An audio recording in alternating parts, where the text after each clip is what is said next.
Hello and welcome back to the messy desk of a Kooky corner Magpie Womble resident, to give me my full title. Um, you catch me in the middle of making some little robin brooches, and I thought perhaps you might like to see how they're put together. Um, I will include the pattern for these. It will be in my Facebook group in the files. I will include the small pattern, but I'll explain why you might want to enlarge it a little to make something else. So first of all, I have a little template. Now this little template has served me well. I have made lots of these and sold them over the years in my Etsy shop. I haven't got anything in my Etsy shop at the moment apart from patterns for certain things at the moment. But I'm going to look at that in the new year and see what else I can do. I have got a lot of things that could go in there potentially, but I'm going to have a little think about it and decide what I'm going to put in there. But for now, this will be available, this template that you can't see if I don't put my hand underneath it. This template for making this robin brooch is going to be in the file section of the Facebook group. It's free to join. You just pop along there, answer a few questions, and then you'll get all the other extra content that all the people who are already there are getting. Yeah, it's a lovely community. We've got lots and lots of supportive people in there, and it's really nice and friendly. So do pop along. Anyway, back to making of the robins. Now, when I do my brooches, I do them one way, and when I do my decorations, I do them another way. You can have your robin facing whichever way you like as well. You choose whichever way that way goes. Now, what you're going to need is some felt. I use 100% wool felt for my brooches because I know they're going to get a lot of hammer, and they do last a lot better if they're made from 100% wool felt. Saying that, you could easily make them from a wool felt blend or a craft felt, but just be aware that it might not be as robust as if you used the 100% wool felt. And for my money, it's worth investing a little bit so that these last a little bit longer, so that people can wear them year after year. So let's have a little look at the process of making a robin. So let's take a look at the template itself. It's a simple outline of a bird, but you can see that middle bit there, and I have cut that out specifically. Now, the way I do mine, and I will show you on this one, is that I partially cut. So I cut from there to there, and I leave that uncut. This means that that little thing can flap back. So the wing can flap back and still be a wing. It'll probably show you better on this bigger boy here. He's a decoration. So the wing can flap back and be sewn down, and it's still got a little flappy wing there. Then I will put some backing underneath. So for this one, this isn't a robin, obviously, clearly, but it was the best thing I could grab quickly to show you. So you could put fabric underneath that bit. So it's a little bit like reverse applique, except you're not cutting it away after the fact. You're just placing it behind the cutout and then just stitching around that edge there. And that's what I'd do in the first instance. So I'd cut out my robin template. If I am making a brooch, I only need one flappy side. If I am making a hanging, then I'll need two flappy sides. So you decide what you're making and cut accordingly. So for this guy, he's going to be a brooch. So he's got one flappy side. This guy is also going to be a brooch. He's got one flappy side, and the underneath piece is just plain without the flap cut out, and that's going to be the back, if you see what I mean.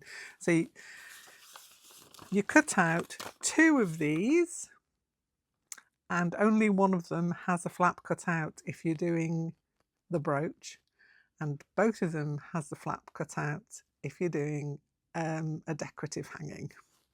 Hope that makes sense. So any flaps that you cut open will need to have something underneath. So on this guy, he's got some little brown shiny fabric, you know, my favourite shiny fabric that I love. That's been stuck on the back of there.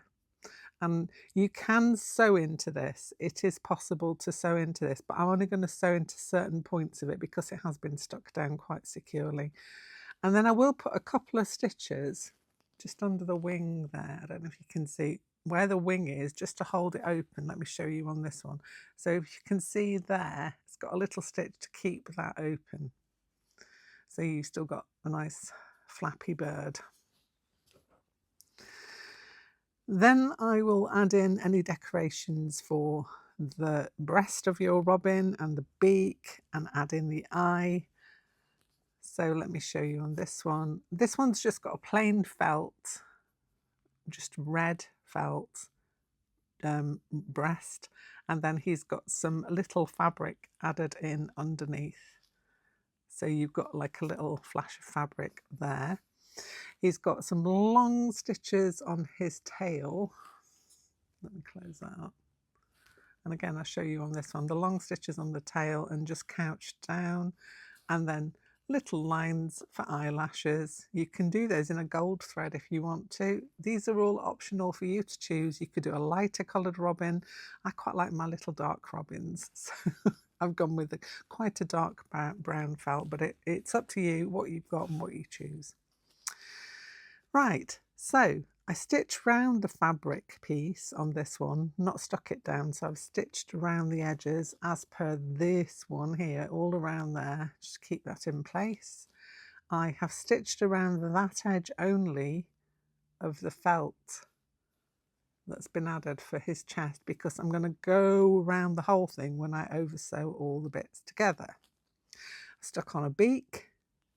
I have put in a little brad for his eye. This one has also had a little addition underneath it as well to make the eye stand out even more. So you can play around with it, see what you like the best.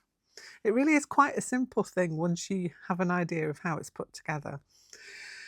So I generally start, once I've got all the bits on the front that I want, I start to sew it. And I just do a simple oversew in the same colour that I am using for the felt. So it's just an oversew. And nice, even, small stitches all the way around your robin. Now I'm going to stitch all the way around his tail. I might just even that. Sometimes when you cut pieces out, they don't exactly match, so just very carefully exactly match that one up. I was cutting these out last night in the dark. Well, I wasn't actually in the dark, but it was dark, and now I've got some daylight and I can actually see properly. So I'm going to stitch all the way around. When I get to the beak, I kind of stitch underneath. It all goes together. You can stitch through this. This is it's natural fabric under the back of it.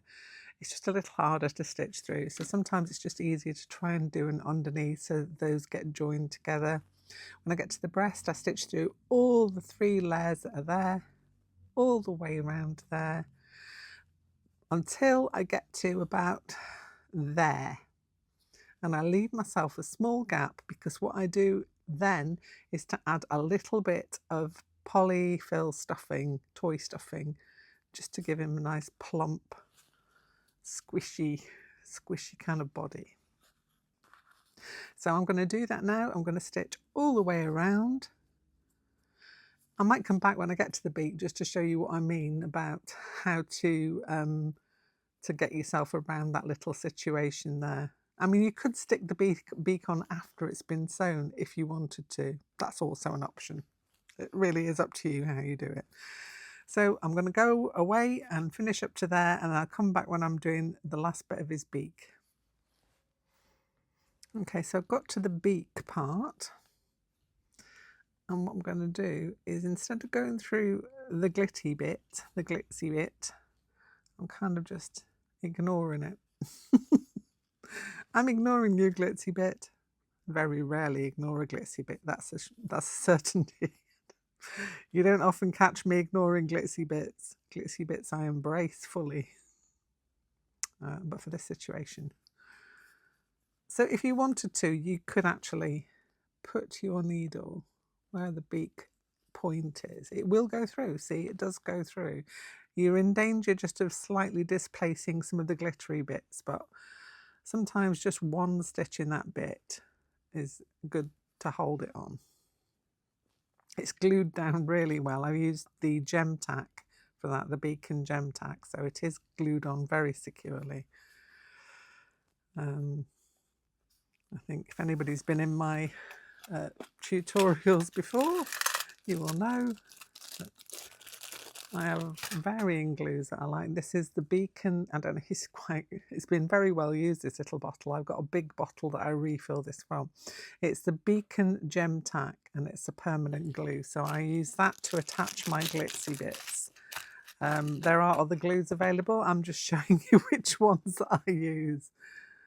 So now I'm figuring out where I've got to. So I've gone through that, you see. So you can go through it. It will be stitched through.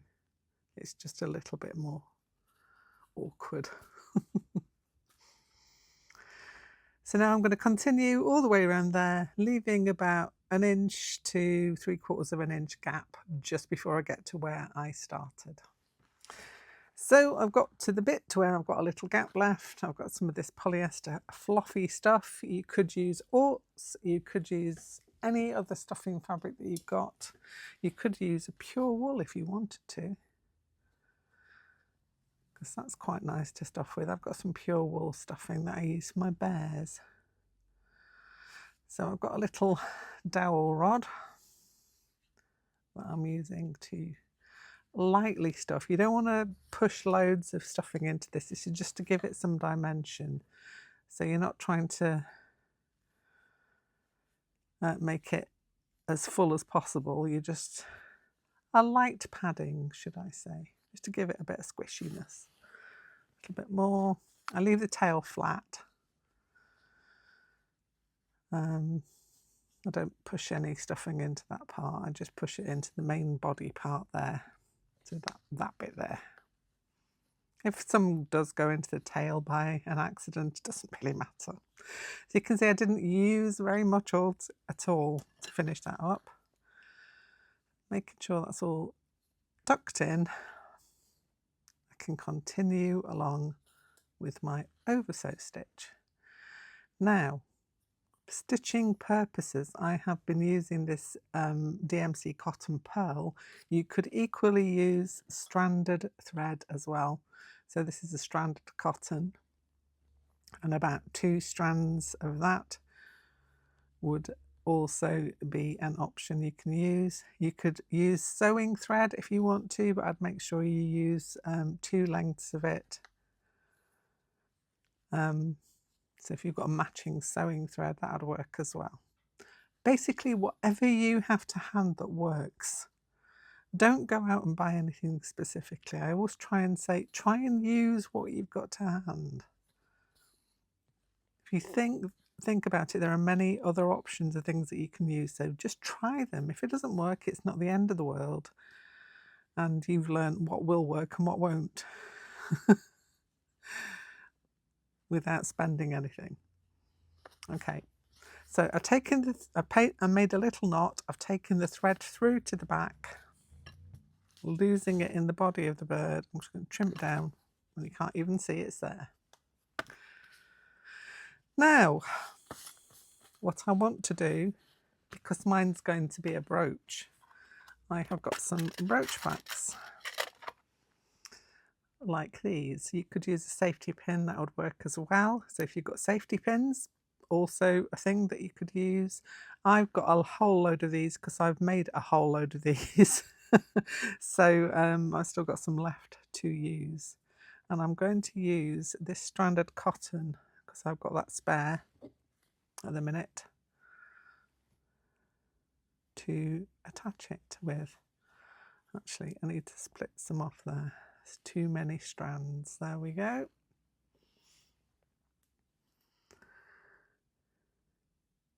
Now, you could hot glue this onto the back, but no, I am not going to do that because number one thing, I'm never quite sure how robust the hot glue is. It can be for certain things, but this thing will be taken on and off. So this bird will be attached and taken off and reattached. So I want to give it the best chance possible for the back to stay on. You can see having fun threading a needle again under a camera. It's never a problem when I it's never a problem when I do it. When I'm not being filmed. No, it's not gonna. I'm gonna do it off camera and I'll come back. It's never a problem when I'm not being filmed. So I've put a knot in there at the back, and I'm going to take this to where my brooch is going to be. But we don't want that to show unnecessarily. So what I will do here is I will put a little anchoring knot a couple of times around my needle, just to anchor that thread there, and then very carefully get my very sharp pointer scissors, not snip my fingers, but snip that knot. And you can see now the thread and where the knot was, it's all hidden underneath. So we're all good to go. So depending on which way round you are, left-handed or right-handed, or how you want it to open, I have the opening to my right like that. If you're doing this with the safety pin, also you need to think about how it's going to be pinned, which way it's going to face. And what I do is then I sew through those little holes that are on the back. So you see those little holes in the middle? I sew through them a few times on either side. 3 is a good number. I do 3 there. And then I'll do 3 at the other side. And then I'll do that in all 3. So I'm going to come back when that's finished. So 3 in there, take it down, do 3 in there, 3, 3, 3, 3. And so the brooch back is all securely on. Little tip when you're positioning your brooch back, make sure it's not directly in the centre or to the bottom of your piece, otherwise your bird's going to flop over. So give it a little bit of support by putting it towards the top third of your piece, and then you won't get that flop over if you pin it onto something. Not that this is a heavy beast to pin onto yourself, but it just sits better, I find. So there he is, a little broochy brooch. Already, you can give these as gifts. They're really nice to give as a little stocking filler gift for somebody to pin on, because they don't have to be just Christmas. If you don't put any glitz on, I mean, I put glitz on all year round. All year round is Christmas for me. But no, if you don't want to put the glitz on, you could just do a little yellow beak on there and keep it all without glitz. This boy here is going full glitz on, so he's going to have some gold eyelashes and gold tail bits. So I've got some diamante in gold. I've got the silver one on my desk at the minute, but I have got a gold one, so it's going to be gold on my robin. And they don't have to be robins. They can be any bird you want them to be. You can do them in all different colours to match outfits. I have done hundreds. When I say hundreds, I do actually mean hundreds. I've done hundreds of these kinds of birds that were in my Etsy shop, and they are quite a little popular buy. So yeah, if you enlarge a pattern that I give you, you can enlarge it by however much you want to make as big a dangling bird as you like. And if you're doing a dangling bird, make sure you give him flappy bits on both sides and beak bits on both sides, and you'll need 2 eyes. Just so when he spins around, he's actually still a bird. This is faded slightly. It's been in my window for so long that you can see the sunlight's got to one side of it. But he's still good and I still love him. We still love you. Anyway, that's it for now. I hope you will pop over to my Facebook group, pick up the pattern for your robin, and then have a go at making one. Maybe for yourself, maybe for a friend, and maybe you make a flock of them. And also the decorations. There's loads you can do. Another little tip, you can do these as collages on cards. Haha! So you could use a pattern to create a little bird with a little flappy wing, stick him on the front of a card and make him out of paper. Anyway, that's my tip for the day. I hope you've enjoyed watching this, and I'll be back here very soon with something else. Bye for now.